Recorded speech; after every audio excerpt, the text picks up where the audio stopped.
Biden announces a whopping $700 per household to Maui wildfire victims. That's roughly $2 million total, and a fraction of a fraction of a fraction of a fraction of what we sent over to prop up Ukraine. What a freaking joke. It's time for final thoughts.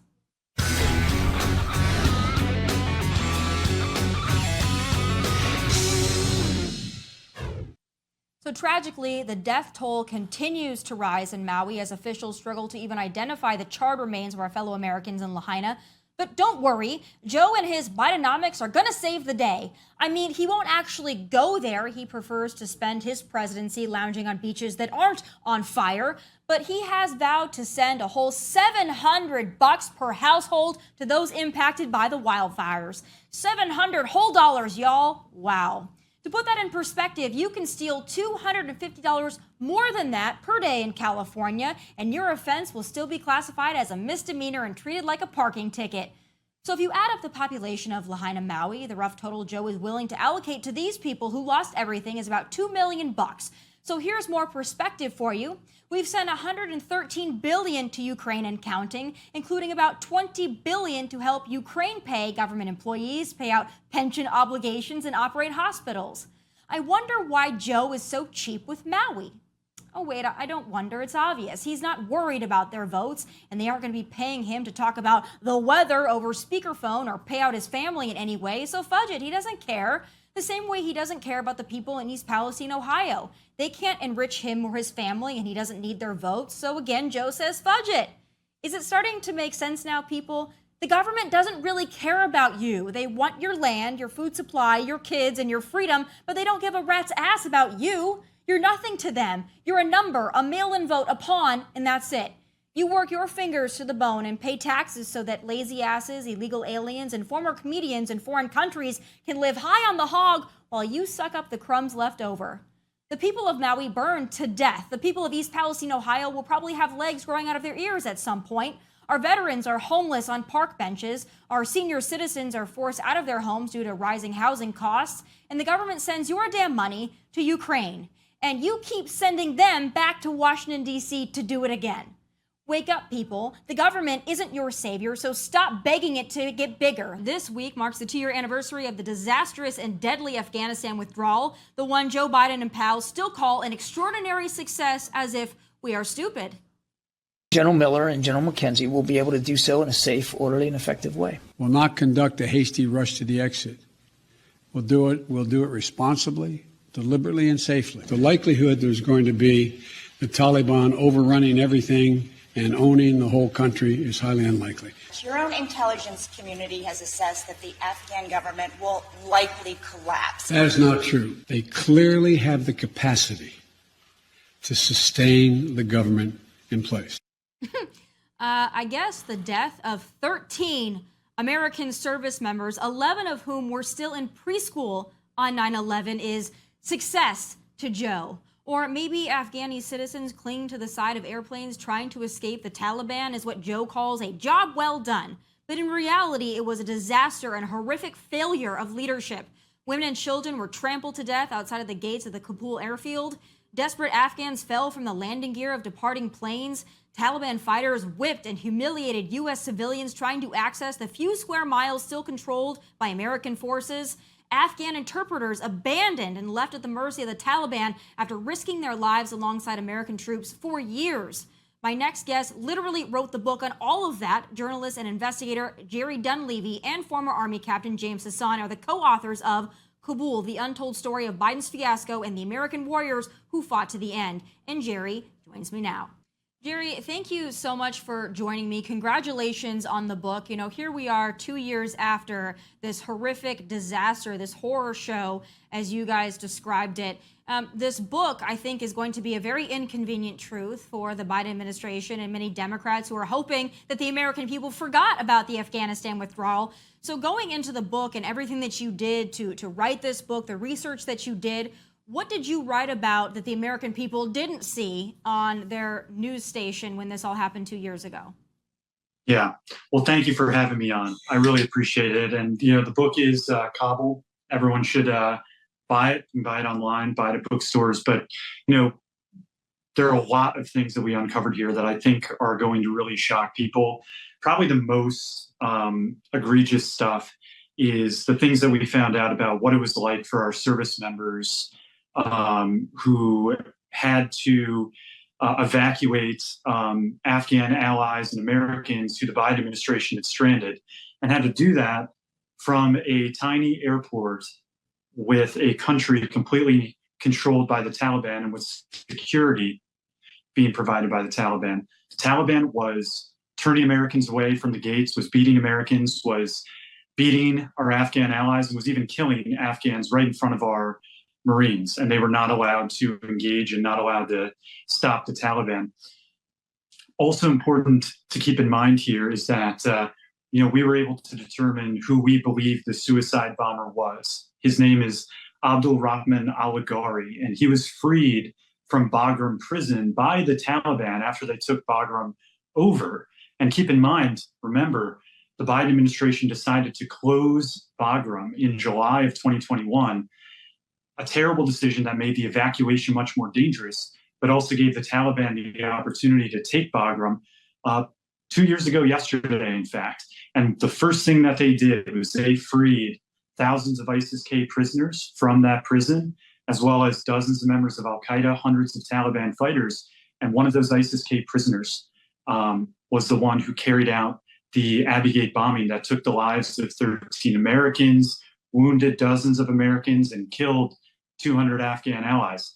Didn't have to happen, and it could have been as simple as maintaining Bagram to run a safe evacuation, and as we now know, to make sure that those terrorists that were kept there didn't get freed so that they could attack us. I think this is also just a difficult conversation to have with partisan folks because everybody sees it through the lens of partisanship, and we really shouldn't. So, I think that most of the American people, whether they're on the left or the right, agree that we needed to get out of Afghanistan. I don't think anybody wanted to see an endless war continue endlessly. I think that getting out was the right move. We know Trump had negotiated this withdrawal, and Trump was behind the withdrawal. It's the way that it went down and the chaos and the cluster that ensued, and then also this administration not taking responsibility for the cluster that ensued, that it was so enraging to people because, as you mentioned, these 13 Americans didn't have to die. We didn't have to have people clinging to departing airplanes trying to save their lives. We didn't have to have it like this. And our nation, our sophisticated military, our sophisticated apparatus for doing this, there's just no reason why we couldn't have done this better through no fault of our service members, by the way, but through those that coordinated and planned this very poorly. But I think also the part that doesn't sit well, and I know that you write about it in your book, is the way that Joe Biden personally interacted with the family members of those fallen service members. I know that you write that he didn't refer to them by their names, just your son or daughter. He talked about his own son for much of the time, making it about himself. What else can you tell my viewers about some of those inside conversations? Yeah. So, in the course of the book, I had the opportunity and really the honor to talk to a number of the Gold Star families. And, pretty much all of them had very similar stories about what their interactions with President Biden were. Of course, we all saw the photographs and the videos of how President Biden acted during the dignified transfer ceremony at Dover, where he kept checking his watch over and over and over again. Numerous times. There's pictures and videos of him doing it multiple times. The family members, some of them insist that it was many, many, many times. But, he clearly was checking his watch. He wasn't that interested. They also shared very similar stories about their meeting with him in person and in private, where, he generally didn't know the name of their service member, their son or daughter whose life had been lost. And he would just bring up, basically, I know what you're going through because my son, Bo, died as well. And he was in the military and he died as well. Now, look, the death of Joe Biden's son, Bo, is obviously tragic. But he died of brain cancer in 2015, many years after serving in Iraq. He didn't die in combat, and he certainly didn't die as these family members' children died in an operation that was largely the fault of the commander in chief. And so, they have those stories, and I think that they just show that President Biden was kind of trying to make it all about himself. And to your point about how unnecessary all of this was and doing a withdrawal the right way, if the U.S. decided that we were going to withdraw from Afghanistan, we had the Doha Agreement, right? And we don't really try to whitewash that. The Doha Agreement was a flawed agreement with the Taliban. However, there were conditions in that agreement, and the Taliban was not meeting them, especially the agreement that the Taliban had related to al-Qaeda. The Taliban never broke its alliance with al-Qaeda, not before 9/11, not after 9/11, not after 20 years of war. But President Biden basically tried to downplay that and tried to downplay al-Qaeda's continued presence and continued alliance with the Taliban. So, we decided to do a conditionless withdrawal, and I think, basically an unconditional surrender. And we didn't, do the basic things we needed to do. Have a plan about how to get Americans out.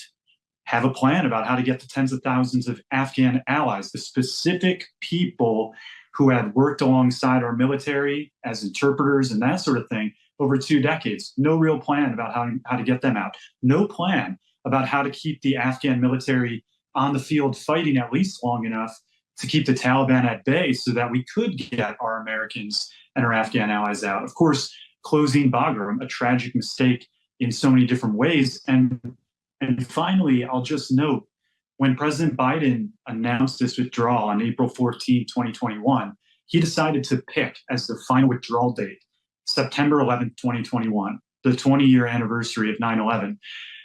Not a strategic date, a political date. He wanted some sort of political win, political victory, whatever. But it was deeply bizarre, I think, to everybody when he picked that date.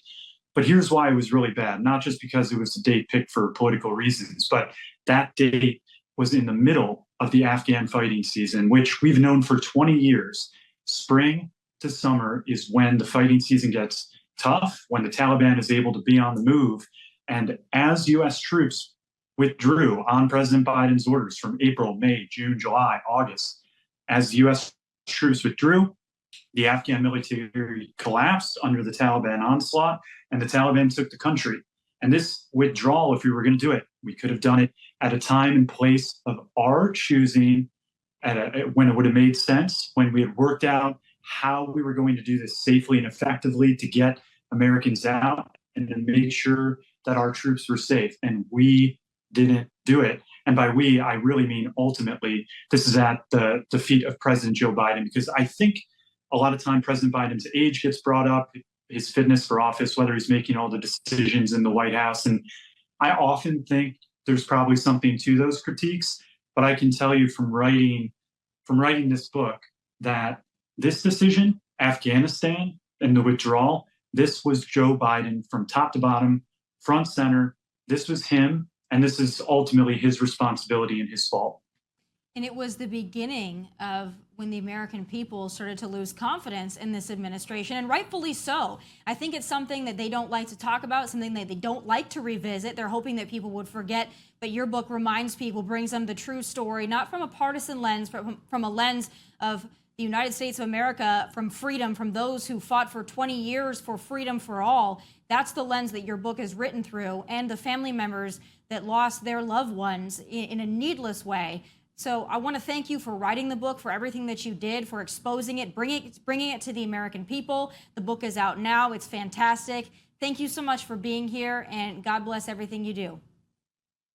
Thank you, Tomi. Everyone should read Kabul. Appreciate it. Thanks so much.